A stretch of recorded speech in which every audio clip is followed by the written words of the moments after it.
Saudi Arab की हुकूमत ने इस साल यानी 2025 के हज से कब्ल कवानीन में बड़ी तब्दीलियां की हैं।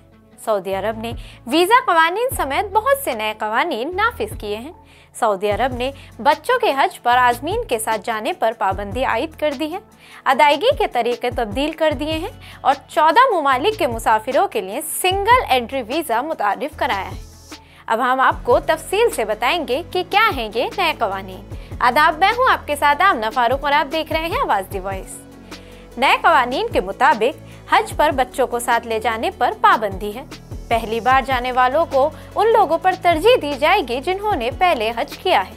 भीड़ को कंट्रोल करने के लिए जदीद तकनीक का इस्तेमाल किया जाएगा।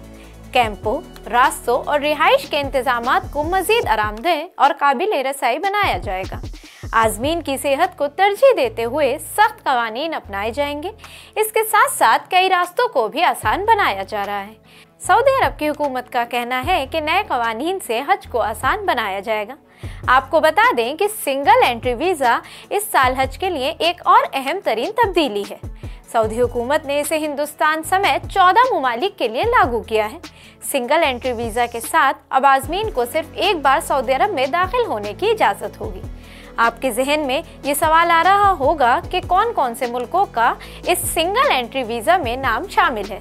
तो इस लिस्ट में जिन मुल्कों के नाम शामिल हैं वो हैं अलजायर, बांग्लादेश, मिस्र, इथियोपिया, हिंदुस्तान, इंडोनेशिया, इराक, अर्दन, मराकश, Nigeria, Pakistan, Sudan, Tunis, Yemen.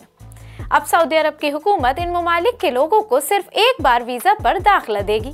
इससे पहले वो एक मखसूस मुद्दत के अंदर कई बार सऊदी अरब का सफ़र कर सकते थे, लेकिन इसका गलत इस्तेमाल किया गया। मल्टीपल एंट्री वीज़े वाले लोग हज के दौरान सऊदी अरब पहुंच जाते थे और वहां बगैर किसी रजिस्ट्रेशन के हज करते थे। इससे भीड़ भी बढ़ जाती थी, लेकिन अब ये सिलसिला बंद हो जाएगा।